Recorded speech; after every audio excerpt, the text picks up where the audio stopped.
सभी मंगलाचरण करेंगे। नमो अरिहंताणं, नमो सिद्धाणं, नमो आयर्याणं, नमो वज्रायाणं, नमो लोए स्तवसाहूणम्, मोक्षमार्गस्य नेतारं, भेत्तारं कर्म भूभृतां, ज्ञातारं विश्वतत्त्वानां, वंदे तद्गुणलब्धये।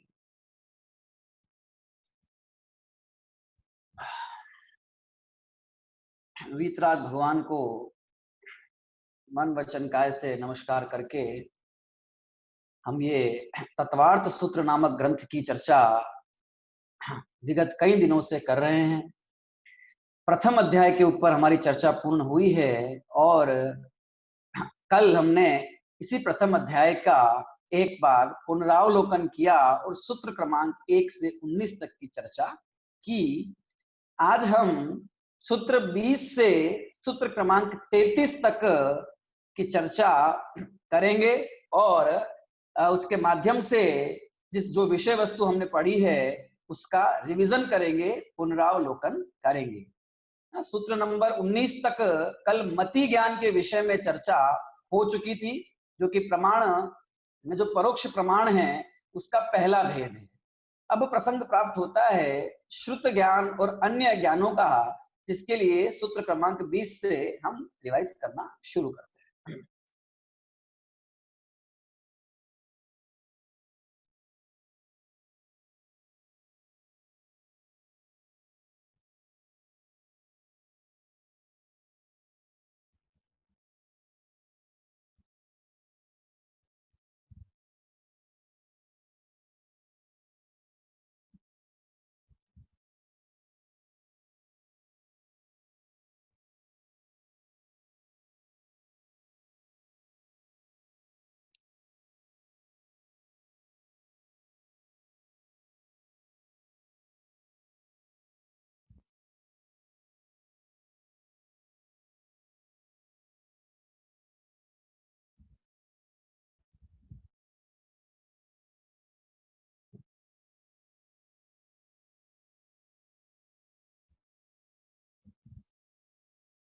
यह सूत्र क्रमांक 20 आपकी स्क्रीन पर है। तो इस सूत्र क्रम कल मति ज्ञान तक की चर्चा हमने की। अब मति ज्ञान के बाद में श्रुत ज्ञान की चर्चा प्रसंग को प्राप्त होती है। तो श्रुत ज्ञान के विषय में कि ये श्रुत ज्ञान कैसे होता है और इसके क्या क्या भेद प्रभेद हैं, इसके लिए आचार्य देव ने सूत्र क्रमांक 20 लिखा। सूत्र किस प्रकार है देखिए। श्रुतम मति पूर्वम द्वैनेक द्वादश भेदम। क्या बताया सूत्र में, ये जो श्रुत ज्ञान है ये मति पूर्वम, मति मतलब मति ज्ञान पूर्वक होता है, ठीक है। और इस श्रुत ज्ञान के द्वि, अनेक और द्वादश, 2, अनेक और 12 प्रकार के भेद होते हैं। तो मति ज्ञान पूर्वक होता है, इसका क्या अर्थ हुआ कि पूर्व सबसे प्रथम जीव को मति ज्ञान किसी अर्थ के विषय में होता है, उस मति ज्ञान द्वारा जाने गए पदार्थ के विषय में अथवा उसके मति ज्ञान के निमित्त से मति ज्ञान पूर्वक जो ज्ञान होता है, अर्थात जैसे मति ज्ञान में पदार्थ को जाना, अभी उसमें हित और अहित की बुद्धि होना, ठीक है। मति ज्ञान द्वारा जाने गए पदार्थ के आश्रय से अन्य पदार्थ को जानना, अथवा मति ज्ञान द्वारा जिस पदार्थ को जाना है उस पदार्थ को ग्रहण करके अभी उसी के विशेष को जानना, विशेष रूप से उसे जानना, और मति ज्ञान द्वारा जिस पदार्थ को जाना है उसके आश्रय से अनेक प्रकार का चिंतन करना, ठीक है। ये सभी श्रुत ज्ञान कहलाता है ना। मति ज्ञान जहां सामान्य रूप से ग्रहण कर रहा था, श्रुत ज्ञान वही विशेष रूप से प्रवृत्ति करता है, उसके आधार से अन्य अन्य पदार्थों को जानता है ना। हित और अहित की बुद्धि ये भी श्रुत ज्ञान का ही रूप है। और श्रुत ज्ञान में चूंकि मन की भी प्रधानता है, तो मन के निमित्त से होने वाले अनेक प्रकार के विचार वे सभी श्रुत ज्ञान की कैटेगरी में आते हैं। तो ऐसा मति श्रुति ज्ञान मति ज्ञान पूर्वक होता है। यद्यपि यह मति श्रुति ज्ञान दोनों ही मन जिनके नहीं है, ऐसे एकेंद्री दो इंद्री असंगी तक के जीवों को भी होता है, ठीक है, और संगी को भी होता है। तथापि संगी में इस श्रुत ज्ञान की विशेषता पाई जाती है, असंगी जीवों में वह उतने विशेष रूप से नहीं होता है, उसमें हिताहित की बुद्धि रूप से प्रवर्तमान होता है। इस प्रकार से इसका स्वरूप है। इसके दो भेद है ना, यहाँ पे जो भेद हमने समझे वे हमने सर्वार्थ सिद्धि में आचार्य पूज्यपाद स्वामी ने जो भेद प्रभेद किए उसके आधार से समझा, ठीक है। तो वे द्रव्य श्रुत के आधार पे किए ना, भाव श्रुत द्रव्य श्रुत, ये दो भेद तो है ही है, पर यहाँ पे दो भेद द्रव्य श्रुत के आधार से आगे वही किया गया। तो दो भेद कौन कौन से हैं? अंग प्रविष्ट और अंग बाह्य, ठीक है।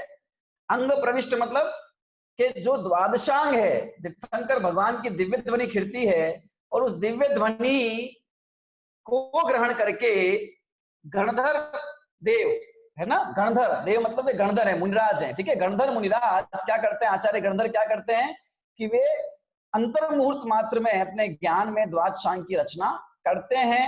उन्हीं 12 अंगों को, भगवान की जो जिनवाणी है, उन्हीं जिनवाणी को 12 अंगों में नियोजित करना, वही द्वादशांग कहलाते हैं। द्वादश अंग, और उसमें हर अंग में अलग अलग प्रकार से जिनवाणी की चर्चा होती है, तो वे अंग प्रविष्ट है। ये 12 अंग ही क्या है, अंग प्रविष्ट।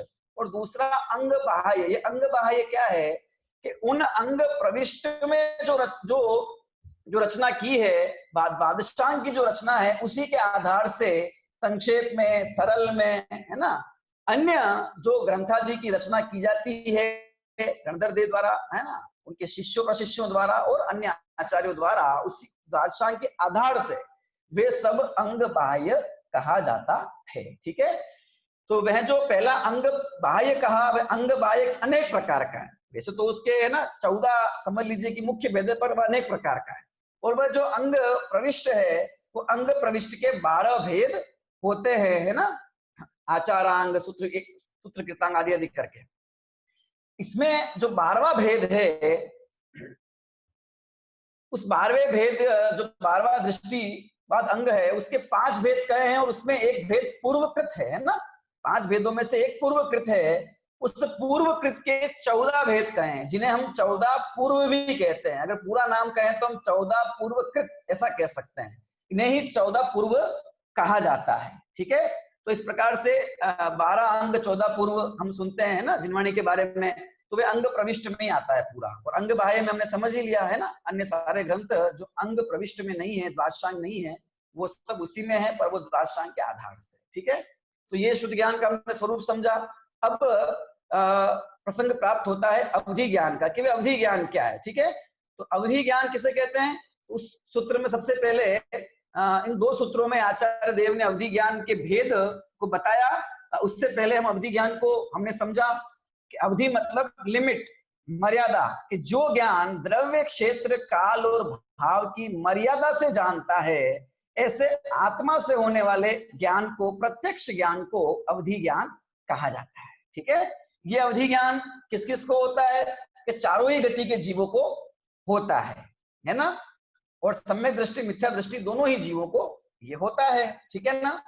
तो किस किस गति के जीव को किस किस प्रकार का अवधि ज्ञान होता है, तो उस अवधि ज्ञान के 2 भेद आचार्य देव ने इन 2 सूत्रों में बताया, और ये भी बताया कि वे किसको होता है। तो सूत्र क्रमांक 21 में कहते हैं, भव प्रत्ययो वधिर देव नारकाणाम, है ना। तो उस अवधि ज्ञान के 2 भेद, एक भव प्रत्यय और दूसरा गुण प्रत्यय। तो पहले भव प्रत्यय की बात करते हैं इस सूत्र में। भव प्रत्यय मतलब भव मतलब वो जो पर्याय है, जीवन मिला है, जो भी है ना, आयु और नाम कर्म के उद्देश्य से, उसी को भव प्रत्यय मतलब निमित्त, भव के निमित्त से, यानी किसी भव में पैदा हो जाने मात्र से जो ज्ञान, जो अवधि ज्ञान मिल जाए, जो अवधि ज्ञान होता है, उसे भव प्रत्यय अवधि ज्ञान कहते हैं, ठीक है। तो ये भव प्रत्यय अवधि ज्ञान किसको होता है? कि देव और नारकी, देव गति के जितने भी जीव हैं, है ना, चारों ही प्रकार के देव, और 7 नरक भूमियों में रहने वाले जितने भी नारकी हैं, वे सब कि उनको देव और नरक गति उत्पन्न होते ही ये अवधि ज्ञान प्रकट हो जाता है। उस अवधि ज्ञान ज्ञानावरणी कर्म का क्षयोपशम उनके भव के साथ ही हो जाता है, इसलिए उनको भव प्रत्यय अवधि ज्ञान कहा जाता है। किनके होता है? ये देव और नारकियों के होता है। इसके लिए उन्हें कोई अलग से श्रम नहीं करना है ना, अपने आप सहज ही उन्हें अवधि ज्ञान वहां प्राप्त होता ही होता है। तो सारे देव और सारे नारकी तीन ज्ञान के धारी होते हैं, मन मति ज्ञान, श्रुति ज्ञान और अवधि ज्ञान। इससे ज्यादा इनको होता ही नहीं है, क्योंकि हो ही नहीं सकता है ना, तीन होते हैं ये नियम से। इसमें एक बात विशेष ये जानना कि जो मनुष्य गति में तीर्थंकर का जीव है ना, वो तीर्थंकर को भी वे गर्भ से ही है ना तीन ज्ञान के धारी होते हैं। तो मनुष्य गति की अपेक्षा अगर देखें तो तीर्थंकर की अपेक्षा देखें तो उन्हें भी भव प्रत्यय अवधि ज्ञान कहा जा सकता है। ठीक है, अब दूसरा वाला अवधि ज्ञान गुण प्रत्यय, ठीक है ना, तो उस बारे में बात करते हैं। सूत्र नंबर 22 में क्षयोपशम निमित्त षड विकल्प शेषाणाम, कि क्षयोपशम के निमित्त से होने वाला अवधि ज्ञान दूसरा अवधि ज्ञान है। तो ये पहला वाले में क्षयोपशम नहीं होता क्या? कि यहाँ भी क्षयोपशम ही होता है, क्योंकि ये सब क्षयोपशमिक ज्ञान ही है सारा अवधि ज्ञान, लेकिन यहाँ वहां भव की मुख्यता से कथन किया, इसलिए दो प्रत्यय कहा। अभी क्षयोपशम निमित्त, क्षयोपशम के निमित्त से होने वाला मतलब जो गुण प्रत्यय नाम का दूसरा अवधि ज्ञान है, ये गुण के प्रत्यय से होता है। गुण मतलब सम्यक दर्शन ज्ञान चरित्र आदि जो गुण है वे गुण कहे हैं ना, क्योंकि यहाँ पे सम्यक ज्ञान की हम बात कर रहे हैं। और उसके निमित्त से जीव को जो विशुद्ध एक ज्ञान प्रकट होता है, सहज ज्ञान की पर्याय है, एक शक्ति है ज्ञान की, वह अवधि ज्ञान कहा जाता है। यह अवधि ज्ञान 6 प्रकार का होता है, षड विकल्प 6 प्रकार का होता है, ठीक है ना। तो हमने जाना था अनुगामी है ना, जो भव और क्षेत्र के साथ साथ उस जीव के साथ जाए, अनुगामी जो भव और क्षेत्र में उसके साथ न जाए, वर्धमान जो अवधि ज्ञान हमेशा बढ़ता ही रहे, हीमान जो अवधि ज्ञान घटता ही चला जाए, है ना, और अवस्थित जो ना घटे ना बढ़े, जैसा है वैसा रहे जब तक रहे, और अनवस्थित कि जो घटता बढ़ता रहता है। इस प्रकार इस 6 भेद हमने समझे थे, ठीक है ना। ये अवधि ज्ञान के 3 भेद हमने और देखे थे कि कौन कौन से हैं, कि देशावधि, परमावधि और सर्वावधि। ठीक है, देशावधि जो अवधि ज्ञान है, समझ लीजिए सबको जो अवधि ज्ञान है वह देशावधि अवधि ज्ञान की कैटेगरी में आएगा। परमावधि और सर्वावधि ये 2 अवधि ज्ञान केवल मुनिराजों को होते हैं, और वे दोनों ही अवधि ज्ञान के धारी मुनिराज उसी भव में मोक्ष को प्राप्त होते ही होते हैं। इस प्रकार से ये द्रव्य क्षेत्र काल भाव की मर्यादा को लेकर होने वाला अवधि ज्ञान है, और हमने उसका स्वरूप समझा। इसके बाद प्रश्न खड़ा होता है मनः पर्याय ज्ञान का, क्योंकि हमने सूत्र में मनः पर्याय ज्ञान देखा था, है ना। तो मनः पर्याय ज्ञान के भी आचार्य देव 2 भेद के माध्यम से इसको समझाते हैं। मनः पर्याय ज्ञान, तो हम मनः पर्याय ज्ञान का भी स्वरूप समझते हैं कि मनः पर्याय ज्ञान मतलब क्या, कि मन की पर्यायों को जानने वाला ज्ञान, अर्थात किसी के मन में जो विचार उत्पन्न होते हैं, किसी रूपी पदार्थ के संबंध में जो विचार उत्पन्न होते हैं, उन विचारों को विषय बनाने वाला जो ज्ञान है वह मनः पर्याय ज्ञान है, और उन विचारों के माध्यम से वो उस रूपी पदार्थ को भी अपने ज्ञान का विषय बनाता है। ऐसा मनः पर्याय ज्ञान है, ये ज्ञान की शक्ति विशेष है, और ये मनः पर्याय ज्ञान सिर्फ और सिर्फ मनुष्य गति के जीवों को ही होता है, और मनुष्य गति में भी सिर्फ मुनिराजों को ही होता है, और मुनिराजों में भी सिर्फ सम्यक दर्शन ज्ञान चरित्र से युक्त भावलिंगी मुनिराज, वर्धमान चरित्र वाले मुनिराज, जिनका विशुद्धि बढ़ती जा रही है, ऐसे मुनिराजों को ये मनः पर्याय ज्ञान की प्राप्ति होती है। ये 2 प्रकार का कहा है सूत्र क्रमांक 23 में, ऋजु विपुल मति मनः पर्यय, है ना। ये मनः पर्याय ज्ञान 2 प्रकार का है, ऋजुमति और विपुलमति, 2 प्रकार का ज्ञान कहा है। ऋजुमति और विपुलमति मतलब, ऋजु मतलब सरल, जो दूसरे के मन में स्थित सरल बातों को जानता है, किसी विषय के बारे में जो उसने सरल प्रकार से चिंतन किया है, टेढ़ा मेढ़ा चिंतन नहीं, उल्टा चिंतन नहीं, जैसा है वैसा जाना है सहजता सरलता से, तो उस विचार को, उस पदार्थ को जानने वाला ज्ञान ऋजुमति मनः पर्याय ज्ञान। अब जो किसी पदार्थ के बारे में किसी के द्वारा अनेक प्रकार से चिंतन किया जा रहा है, विकृत प्रकार से भी चिंतन किया जा रहा है, विशेष प्रकार से, सूक्ष्म प्रकार से भी चिंतन किया जा रहा है, इस सारे चीजों को, है ना, जो उसने चिंतित सोच लिया है, अर्ध चिंतित अभी चल रहा है, पूरा नहीं हुआ, अचिंतित अभी सोचा भी नहीं है, भविष्य में सोचेगा कभी, उन सब चीजों को भी जो जान ले, उसका नाम है विपुलमति मन परे ज्ञान। ऋजुमति में क्या है कि वह सिर्फ चिंतित को ही जानता है, जो सोच चुका है उसके बारे में। विपुलमति जो नहीं सोचा है अभी तक उसके बारे में भी जान लेता है कि आगे क्या क्या सोचेगा। ठीक है, ये भी मर्यादित ज्ञान है, ये भी द्रव्य क्षेत्र काल और भाव की मर्यादा लेकर जानता है ना। और ये हर जीव को नहीं होता है, ये केवल मुंडराजो भावलिंगी मुंडराजो को ही होता है। ऋजुमति और विपुलमति में इतनी बात है कि जो ऋजुमति मति ज्ञान मन परे ज्ञान होता है, ये होता तो मुंडराजो को ही है, लेकिन ये होकर छूट भी सकता है। ठीक है, लेकिन विपुलमति मन परे ज्ञान ये केवल ज्ञान होने पर ही छूटता है। ठीक है, और विपुलमति मन परे ज्ञान के धारी मुंडराज भी उसी भाव में मोक्ष को प्राप्त होते हैं। ठीक है ना। अभी इन दोनों में क्या अंतर है इसके बारे में सूत्र 24वां दिया। क्या दिया? विशुद्ध है प्रतिपाताभ्याम तद विशेष, कि इन दोनों में क्या अंतर है कि विशुद्धि और अप्रतिपात की अपेक्षा इन दोनों में अंतर है। क्या मतलब हुआ? विशुद्धि मतलब ज्ञान की विशुद्धि। तो ऋजुमति में जितनी विशुद्धि है, जितनी शार्पनेस है, उससे अनंत गुना ज्यादा शार्पनेस, उससे अनंत गुना ज्यादा विशुद्धि किसमें है? मन विपुलमति मन परे ज्ञान में। दूसरी बात कि विपुलमति मन परे ज्ञान के धारी वर्धमान चरित्र वाले ही मुंडराज सदा होते हैं। ये दो बातें विशुद्धि की अपेक्षा।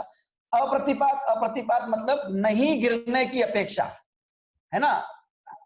तो जो क्षपक श्रेणी का आरोहण करते हैं ऐसे मुंडराज जो उस भाव में ही मोक्ष जाने वाले हैं, जिनका सदा चरित्र गिरता ही नहीं है, भाव गिरते ही नहीं है कभी, ऐसे मुनिराजों को ही विपुलमति मन परे ज्ञान होता है। उनको ऋजुमति भी हो सकता है, अलग बात है, लेकिन ऋजुमति मन परे ज्ञान जो है, विपुलमति मन परे ज्ञान जिनका प्रतिपात हो जाए, अर्थात जो अपने परिणामों से जिनकी शुद्धि पुनः कम भी हो सकती है, ऐसे मुंडराजों को, उपशम श्रेणी का आरोहण करने वाले मुंडराजों को ये विपुलमति मन परे ज्ञान नहीं होता है। इस प्रकार से ये ऋजुमति और विपुलमति मन परे ज्ञान में इन दो पॉइंट्स की अपेक्षा भेद हो जाता है, विशुद्धि और प्रतिपात की अपेक्षा। और इनके विषय ये भी ऋजुमति का कम है और विपुलमति का बहुत ज्यादा है ना। तो ये भी इनमें अंतर है, आदि इनमें अंतर है। अभी जो अवधि ज्ञान और मन परे ज्ञान है, इस अवधि ज्ञान और मन परे ज्ञान में क्या अंतर है, तो इसको बताने के लिए आगे का सूत्र कहते हैं। तो सूत्र नंबर 25 दिया हुआ है, देखो। विशुद्धि क्षेत्र स्वामी विषयेभ्योऽवधि मनः पर्ययोः। क्या कहा है कि विशुद्धि क्षेत्र स्वामी और विषय, उसकी अपेक्षा अवधि ज्ञान और मन परे ज्ञान में भेद है। ठीक है ना। विशुद्धि की अपेक्षा अवधि ज्ञान कम विशुद्ध है और मन परे ज्ञान अधिक विशुद्ध, मतलब अवधि ज्ञान में जितनी ज्ञान की शार्पनेस है उससे अनंत गुना ज्यादा मन परे ज्ञान के अंदर, वो उससे अधिक सूक्ष्म पदार्थ को जान लेता है। क्षेत्र की अपेक्षा देखें तो दोनों में अंतर है कि इसका जो क्षेत्र है वो समस्त लोक है अवधि ज्ञान का, है ना। परमावधि की अपेक्षा देखें तो असंख्यात लोक है, और मना परे ज्ञान का जो क्षेत्र है वो तो केवल 45 लाख योजन विस्तार तक ही होता है, वहीं तक वो जानता है ना। लेकिन इसमें शार्पनेस ज्यादा है मन परे ज्ञान, इसलिए वो अधिक विशुद्ध है। स्वामी की अपेक्षा देखें कि भाई मन अवधि ज्ञान के स्वामी तो चारों गति के जीव हो सकते हैं, लेकिन मन परे ज्ञान के स्वामी केवल मनुष्य गति में भावलिंगी मुनिराज ही हो सकते हैं। विषय की अपेक्षा देखें तो जितना विषय अवधि ज्ञान का होता है उससे अनंत गुना विषय, अनंत गुना सूक्ष्म विषय ये मन परे ज्ञान का हो सकता है। तो ये इस अपेक्षा इन चारों में भेद भी है, अवधि ज्ञान और मन परे ज्ञान। ठीक है, ये अवधि ज्ञान और मन परे ज्ञान ये जीव की शक्ति विशेष है। ठीक है ना, इसका मोक्ष से कोई लेना देना नहीं है। ठीक है ना, ये नहीं होने पर भी इस जीव को मुक्ति की प्राप्ति हो सकती है। अवधि ज्ञान और मन परे ज्ञान मोक्ष प्राप्त करने वाले जीव के होना ही चाहिए या उसको होता ही है, ऐसा कोई नियम नहीं है, बस ये जीव की शक्ति विशेष है। और वैसे भी ये दोनों तो पर को जानने के काम में आते हैं, आत्मा के अनुभव में थोड़ी काम आते हैं। उसके लिए तो मतिशुद्ध ज्ञान और केवल ज्ञान, इन दोनों से आत्मा जानने में आता है। मतिशुद्ध ज्ञान से प्राथमिक अवस्था में जब पूर्ण परिपूर्ण ज्ञान हो जाए तो वो केवल ज्ञान हो जाता है। ठीक है, और ये तो रूपी पदार्थ को जानने वाले हैं और आत्मा तो अरूपी है, तो वो उससे पकड़ में आने वाला नहीं है। ठीक है, अब हाँ, केवल ज्ञान की चर्चा प्राप्त होती है, तो केवल ज्ञान की चर्चा के लिए आचार्य देव कहते हैं कि 10वें अध्याय में जब हम मोक्ष की चर्चा करेंगे तो वहां उसकी चर्चा विस्तार से करेंगे। इसलिए हम यहाँ पुनः उसकी विशेष चर्चा न करके सामान्य रूप में आगे एक सूत्र कह देंगे। और अब बात होती है कि वे तो मति शुद्ध अवधि मन परे ज्ञान और केवल ज्ञान जो हमने समझे थे उनके विषय क्या क्या है। ठीक है, तो एक बार पुनः उन विषय के बारे में आचार्य देव हमें यहाँ बता देते हैं। तो वे कहते हैं मति और शुद्ध ज्ञान का विषय 26वें सूत्र में कि मति श्रुतयोर निबंधो द्रव्येश्व सर्व पर्यायेषु, कि मति और श्रुत ज्ञान का जो विषय है, इनकी जो प्रवृत्ति है वो द्रव्येषु असर्व पर्यायेषु, कि वे सारे द्रव्यों की असर्व मतलब सारी नहीं कुछ पर्यायों में होती है। अर्थात वे कुछ पर्यायों से युक्त सभी द्रव्यों को जानते, 6 द्रव्यों को जानने की शक्ति मति शुद्ध ज्ञान, यद्यपि परोक्ष ज्ञान है तो परोक्ष रूप से ही इन 6 द्रव्यों को जानते हैं। ठीक है ना, और इनकी शक्ति की जितनी व्यक्ति है ना, उस हिसाब से वे 6 द्रव्यों को जानते हैं। यद्यपि मति शुद्ध ज्ञान की शक्ति की व्यक्तियां उस केवल ज्ञान की अपेक्षा बहुत कम है, लेकिन वो इतनी है, मति शुद्ध ज्ञान, संगी जीव का मति शुद्ध ज्ञान इतना विकसित है कि वह अपने आत्मा का स्वरूप जान सकता है और उसे समझ सकता है, अर्थात उसे सम्यक ज्ञान की प्राप्ति हो सकती है। इसलिए मति शुद्ध ज्ञान किसी जीव को मोक्ष मार्ग में लगने के लिए, धर्म की शुरुआत करने के लिए, धर्म के लिए पर्याप्त है। और सारी पर्यायों को नहीं जानते, मतलब भूत भविष्य वर्तमान इसकी सारी पर्यायों को नहीं जानते। ठीक है ना, कुछ ही पर्यायों को वे जानते हैं, यद्यपि वे सभी द्रव्यों की पर्यायों को जानते हैं, परोक्ष रूप से जानते हैं। ठीक है ना, अवधि ज्ञान की प्रवृत्ति किसमें होती है कि रूपिश्व वधे है, कि अवधि ज्ञान रूपी पदार्थों को जानता है, केवल रूपी पदार्थों को, है ना, वे अरूपी पदार्थों को जानने में सक्षम नहीं है। इसलिए उसके द्वारा सिद्ध भगवान, है ना, धर्म अधर्म आकाश और काल, ये सब द्रव्य उसके विषय नहीं बनते हैं। उसकी प्रवृत्ति सिर्फ रूपी पदार्थों में होती है। शरीर भी रूपी है, कर्म भी रूपी है, इसलिए उन्हें भी ये प्रत्यक्ष देखता है, जानता है। सूत्र क्रमांक 28 देखिए, फिर मन पर्याय ज्ञान का विषय क्या ये बताया कि तदनंत भागे मनः पर्ययस्य, जो मन पर्याय ज्ञान है उस मन पर्याय ज्ञान की प्रवृत्ति कहाँ होती है, उसका विषय क्या है कि तद अनंत भाग, तद मतलब वो अवधि ज्ञान है ना पहले वाला, उसका, उसके अनंतवें भाग में उसकी प्रवृत्ति होती है। इसका मतलब रूपी अवधि ज्ञान द्वारा जो पदार्थ जाना जाता है, कोई भी जो पदार्थ जाना गया है, वो जिस गहराई से उस पदार्थ को जानता है, उसके अनंत गहराई तक, उसके अनंतवें भाग तक भी ये मन पर्याय ज्ञान जान लेता है। इस अपेक्षा उस अवधि ज्ञान से अनंत गुना सूक्ष्म है, अनंत गुना शार्प है मन पर्याय ज्ञान। तो ये इस मन पर्याय ज्ञान की विशुद्धि की अपेक्षा उसमें बहुत सूक्ष्मता है, और इसलिए उसका अनंतवें भाग में मन पर्याय ज्ञान की प्रवृत्ति होती है ना। सर्वावधि मन पर्याय अवधि ज्ञान अगर एक परमाणु को जानता है, परमाणु के अनंतवें हिस्से तक जानने की क्षमता इस मन पर्याय ज्ञान में होती है। परंतु में फिर केवल ज्ञान का विषय बता दिया कि सर्वद्रव्य पर्यायेषु केवलस्य, केवल ज्ञान की प्रवृत्ति सारे द्रव्य की सारी पर्यायों में होती है। एक भी द्रव्य ऐसा नहीं, एक भी पदार्थ ऐसा नहीं, उन पदार्थों का एक भी गुण ऐसा नहीं, और उन गुणों की, उन द्रव्यों की अनंत पर्याय, भविष्य की अनंत पर्याय, भूतकाल के अनंत पर्याय, वर्तमान की पर्याय, उसमें से कुछ भी उस केवल ज्ञान के से बीता नहीं होता, उससे छूटता नहीं है। इसीलिए ये परम उत्कृष्ट ज्ञान है, और ये केवली अरहंत और सिद्ध केवल इन्हीं को होता है। असहाय ज्ञान है, ना इंद्रिय की अपेक्षा, ना मन का निमित्त, ना इंद्रिय के निमित्त की अपेक्षा, ना रूपी को जानेगा ऐसा कि कुछ नहीं, ये तो सबको एक साथ जानने वाला शाही ज्ञान है। ये केवल ज्ञान अनंत और सिद्ध परमेश्वर को होता है, और ज्ञान के वास्तविक स्वरूप का उजागर जो होता है इस केवल ज्ञान की पर्याय में देखने को मिलता है। ठीक है ना, ये संपूर्ण ज्ञान है। इस प्रकार ये 5 ज्ञानों का विषय चला। फिर प्रश्न सहज ही खड़ा होता है कि एक जीव को कितने ज्ञान हो सकते हैं इन 5 में से? 1 हो सकता है, 2 हो सकता है, 4 हो सकते हैं, कि 5 ही हो सकते हैं? किसको कितने कितने होते हैं, अधिक से अधिक कितने होते हैं, कम से क्या, कैसे क्या व्यवस्था है ज्ञान के स्वामी पने की? तो इसकी अपेक्षा इन्होंने सूत्र नंबर, आचार्य देव ने तीसवा सूत्र प्रस्तुत किया, और वे कहते हैं एकादिनी भाज्यानि युगपदे कस्मिन्ना चतुर्भ्यः, कि ये जो ज्ञान है एक से लेकर 4 ज्ञान तक, एक आत्मा में एक ज्ञान से लेकर 4 ज्ञान तक एक साथ हो सकते हैं। ठीक है, समझने चाहिए कि कैसे, कि किसी में अगर एक ज्ञान होगा केवल, तो वो केवल ज्ञान होगा, है ना, पर्याय रूप से बात कर रहे हैं। बाकी सब में ज्ञान तो एक ही है, 10 ज्ञान नहीं होते हैं, ज्ञान तो एक प्रकार है, एक ही होता है। ठीक है, उसकी पर्याय होती है 5 अलग अलग। तो एक ज्ञान होगा तो वह केवल ज्ञान होगा, जिसको केवल ज्ञान होगा उसको फिर मति श्रुत अवधि मनना पर्याय नहीं, क्योंकि एक क्षयोपशमिक ज्ञान है, अल्प ज्ञान है, और केवल ज्ञान परिपूर्ण ज्ञान है, इसलिए ये ज्ञान वहां नहीं है।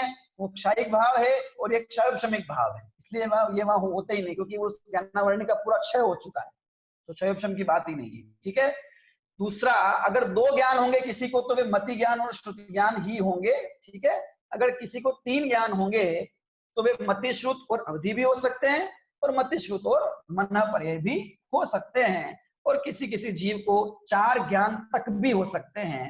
तो वे 4 ज्ञान कौन से होंगे, कि मति ज्ञान होगा, श्रुत ज्ञान होगा, अवधि ज्ञान होगा, और मनना पर्याय ज्ञान। इन 4 ज्ञान के धारी भी जीव होते हैं। जो गणधर देव होते हैं वे सब 4 ज्ञान के ही धारी होते ही हैं। ठीक है ना, इस प्रकार से ये विभाजन किया कि एक जीव में एक साथ एक और अधिक से अधिक 4 ज्ञान हो सकते हैं। इसमें एक विशेष बात ये ध्यान रखनी है कि प्रयोग करते समय, उपयोग के समय तो एक ही ज्ञान होता है, लेकिन अन्य ज्ञान रूप शक्ति उस जीव में 1 से लेकर 4 ज्ञान तक की हो। उपयोग रूप तो एक ही ज्ञान होता है, केवल वो तो केवल ज्ञान तो एक ही है। वैसे भी मति ज्ञान तो जिस समय मति ज्ञान रूप उपयोग है तो शुद्ध ज्ञान नहीं है, शुद्ध ज्ञान रूप है तो मति ज्ञान रूप है, वो है, उपयोग रूप में एक ही होता है। इस बात को हमने समझा था, इस बात को हमें ध्यान देना है ना।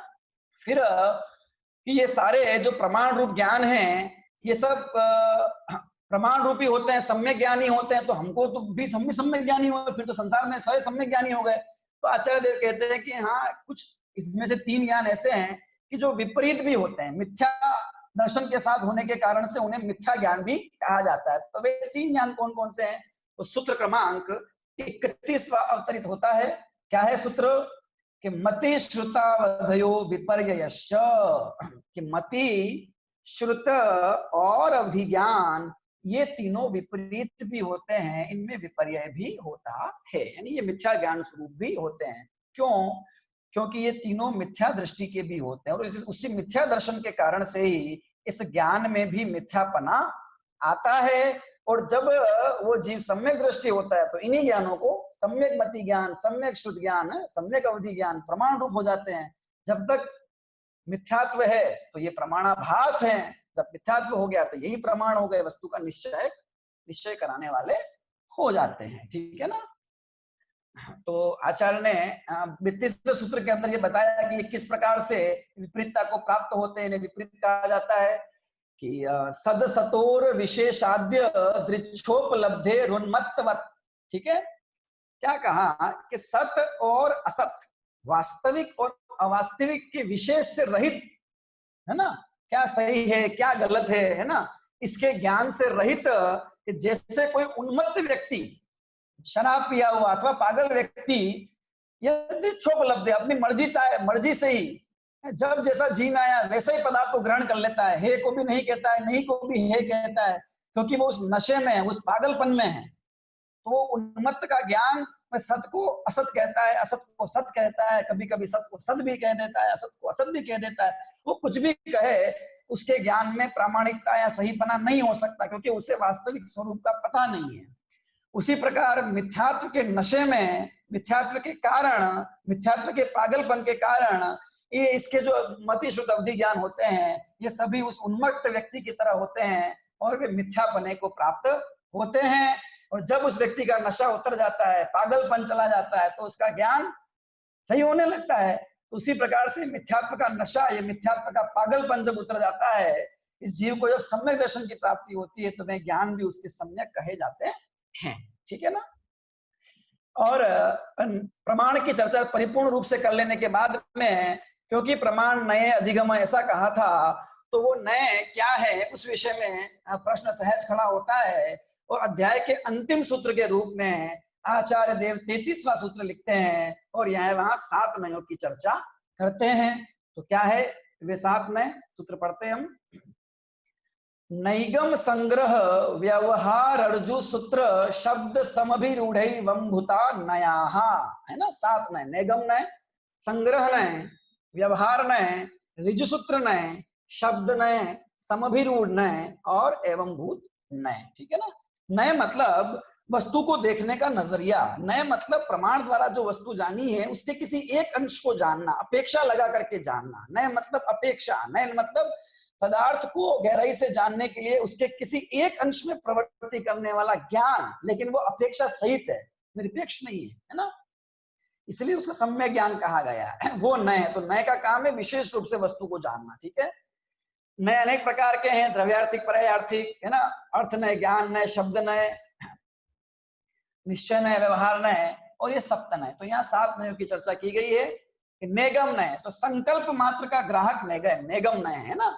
तो केवल संकल्प रूप, संकल्प को ग्रहण, संकल्प रूप जो ज्ञान है नहीं, उसको ज्ञान को ग्रहण करने वाला वह नेगम नए है, ठीक है ना। हाँ, ये 3 प्रकार का कहा है, भावी निगम नए, वर्तमान निगम नए और भूत निगम नए। भविष्य में जो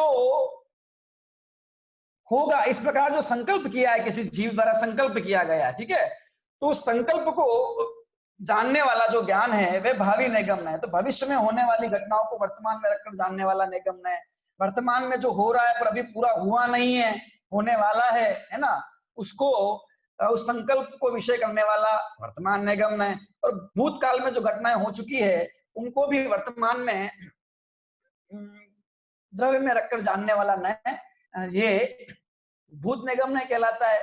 हमने इसके उदाहरण भी देखे थे, है ना। जैसे कोई अम्मा है, वो आटा डिब्बे से निकाल रही है, उससे पूछा जाता है कि क्या कर रहे हो, तो कहती खाना बना रही हूँ। तो उसका यह कथन निगम नए की अपेक्षा सच है, झूठ नहीं है, क्योंकि उसने संकल्प किया है कि भाई मैं खाना बनाऊंगी, ठीक है।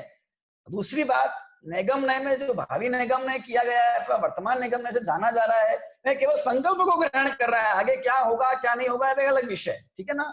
और इस निगम नए के कई उदाहरण हमें शास्त्र में मिलते हैं, हमने जाना भी था, है ना, कि भाई कोई हम पर्व मनाते हैं, है ना, कुछ भी, भाई आज महावीर जयंती है, आज भगवान महावीर का जन्म कल्याण है। आज थोड़ी जन्म कल्याण, जन्म हुए तो 25 साल हो गए, लेकिन आज उनका जन्म कल्याण के तो पहले हुआ था जन्म, तो उसको आज हम वर्तमान में हम उसका उस रूप से जान रहे हैं और फिर ऐसा व्यवहार कर रहे हैं, ठीक है। भविष्य की अपेक्षा कथन होता है कि ये तीर्थंकर है, मरीचि के जीव को महावीर कहना कहा गया है, वाणी में भी मिलता है कथन। तो ये सब भावी निगम नए की अपेक्षा कथन मिलते हैं, तो ये निगम नए का स्वरूप है। संग्रह नए, अनेक पदार्थ, अलग अलग स्वभाव वाले अनेक पदार्थों को किसी एक विशेषता के कारण संग्रहित करके जानने वाला संग्रह नए कहलाता है। जैसे कि जीव, धर्म, अधर्म, आकाश काल, ये सब अलग अलग, इनके स्वभाव अलग अलग है, लेकिन इसमें जो सामान्य गुण है, क्या क्या अस्तित्वपन, कि उस सत्य की अपेक्षा सब एक है, ये संग्रह नए कहता है। ऐसा संग्रह नए जानता है। सद्रव्य लक्षणम, कि जो द्रव्य वह है जो सत्य है, इस प्रकार का कथन संग्रह नए से किया जाता है। व्यवहार नए, संग्रह नए द्वारा जिन पदार्थों को संग्रहित करके जान रहे हैं उन सभी को विधि पूर्वक अपनी अपनी विशेषता के कारण से जो नए विधि पूर्वक अलग अलग करता है, भेद प्रभेद करता है ना। संग्रह नए के विषय में व्यवहार नए हो गया। जैसे सद्रव्य लक्षणम, है ना, ये कहा कि भाई द्रव्य वो जो सत्य है, उस व्यवहार नए कहता है ये बात तो ठीक है कि जो द्रव्य वह है वो सत्य है, लेकिन में सत्य में भी कुछ प्रकार है कि नहीं, कि हाँ 6 प्रकार है, कि जीव, पुद्गल, धर्म, अधर्म, आकाश काल, तो उसने गुणों की अपेक्षा ये भेद कर दिया है। अभी संग्रह नए कहता है कि जो जानता है वो जीव, सारे जीव, तो उसने कहा जानते तो सभी हैं, पर उसमें कुछ भेद है कि नहीं है, कि एक मुक्त है, कुछ संसारी है। तो इससे भेद करने वाला, संग्रह नए द्वारा ग्रहण की गई विषय वस्तु में भेद करने वाला व्यवहार नए कहलाता है, ठीक है ना। व्यवहार नए भेद करता रहता है जब तक हो सकते हैं, ठीक है ना, समझने के लिए। अभी चौथा नंबर का ऋजु सूत्र नए, कि जो द्रव्य की वर्तमान पर्याय को ग्रहण करता है उसका नाम ऋजु सूत्र नए, ठीक है। वर्तमान पर्याय एक समय की अथवा वर्तमान पर्याय जो हमारे ज्ञान का विषय बनती है, उसको भी, स्थूल वर्तमान पर्याय को भी इसका विषय कहा गया, जिसे हमने अशुद्ध ऋजु सूत्र नए का विषय ऐसा कह दिया था, ठीक है ना।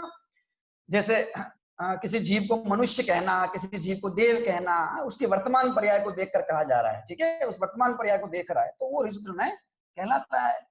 शब्द समभिरूढ़ एवं भूत, इनकी प्रवृत्ति मुख्य रूप से शब्दों में होती है। तो शब्द ने कि जो वचन, लिंग, विभक्ति, कारक आदि व्याकरण संबंधी अशुद्धियों को निराकृत करके जो व्याकरण से सही है उससे उसी में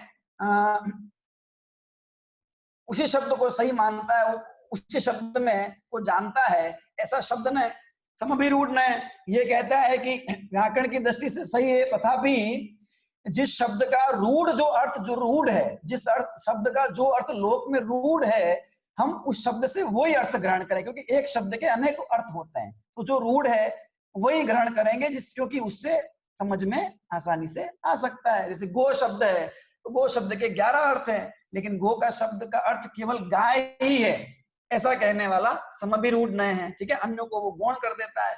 एवं भूत नय इसमें भी सूक्ष्मता में जाता है, वो कहता है कि गो का अर्थ गाय है, पर तभी गो तभी कहा जाएगा कि जब वो गमन कर रही है। गच्छति थी गो, जो गमन करे वो गाय, अगर वो बैठी है तो वो गाय नहीं है। तो ये और सूक्ष्म उससे बात करता है कि पदार्थ उस वर्तमान में जिस पर्याय रूप से परिणत हो रहा है तभी उसको वैसा कहना। तो ये इस एवं भूत नय का काम हो गया। और इन सातों ही नयों के कथन जिनवाणी में यत्र तत्र सर्वत्र प्राप्त होते हैं, और इन नयों के माध्यम से भी हमें आत्मा के स्वरूप का, जिनवाणी के स्वरूप का, इस तत्वार्थों का बोध भली भांति होता है। इस प्रकार से संपूर्ण तत्वार्थ सूत्र के पहले अध्याय में सबसे पहले मोक्ष मार्ग का निरूपण करके, और उस मोक्ष मार्ग सम्यक दर्शन से शुरू है, तो सम्यक दर्शन के बारे में बात बताई, और वह जीवादि तत्वों को जानने से होता है ऐसा बताया। तो उन्हें प्रमाण और नय से जाना जा सकता है, तो 5 प्रकार के प्रमाण की चर्चा कर दी है ना, पंच ज्ञान रूप प्रमाण, और फिर अंत में नयों की चर्चा की। इस प्रकार से प्रथम अध्याय की चर्चा पूर्ण होती है।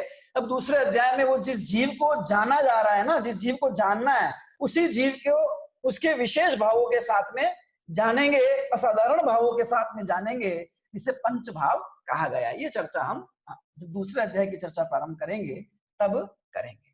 इस प्रकार से हमने ये 20वें सूत्र से लेकर 33वें सूत्र तक की जो विषय वस्तु है उसका एक रिवीजन किया है, सामान्य रूप से अवलोकन किया है। अब आप में से किसी को इस संबंध में कोई प्रश्न पूछना हो तो आप पूछ सकते हैं। साथ ही एक सूचना भी मैं दे देता हूं, अभी सब लोग हैं कि कल हमारी परीक्षा है, उसके 2 समय निर्धारित किए गए हैं कुछ लोगों की प्रति समय की अनुकूलता को देखते हुए सभी की। एक तो 3 से 4 बजे तक तो होगा ही, ठीक है, तो उस समय आप कर लें और सबमिट करें। यदि किसी को समय की प्रतिकूलता है तो रात को 8 से 9 बजे का भी समय रखा गया है, तो या तो आप 3 बजे से 4 वाले समय में कर दीजिए पेपर, और अगर तब नहीं कर पाते हैं तो 8 से 9 में भी आप कर सकते हैं। तो ये 2 समय रखे हैं, इन दोनों में से आप अपनी सुविधा अनुसार, इच्छा अनुसार, समय की अनुकूलता के अनुसार किसी भी एक समय में पेपर को करें। और पेपर को एक ही बार करना है, 2 बार समय दिया गया तो 2 बार नहीं करना है, क्योंकि वो एक ही बार करना है, क्योंकि आपका रेस्पॉन्स हमें एक बार प्राप्त हो जाता है, दोबारा करते हैं तो वो दोबारा प्राप्त होता है, तो उसका कोई औचित्य नहीं रहता है। तो एक बार आप पेपर को करें, और एक जो भी समय आपको सूटेबल हो, 3 से 4 वाला हो तो तब भी पेपर भेजा जाएगा, और 8 से 9 तो उससे पहले भी पेपर भेज दिया जाएगा। ठीक है, अब शंका समाधान किया जा सकता है। तो इस मीटिंग का समय तो पूर्ण होने ही वाला है, तो अभी आप एक काम कीजिए कि सभी वापस रीज्वाइन कर लीजिए, तो अपन उसमें फिर बात करेंगे। तो इसको मैं अभी यही एंड करता हूँ क्योंकि खत्म होने वाला है वैसे 20 सेकंड में, ठीक है ना। रीज्वाइन कीजिए सभी।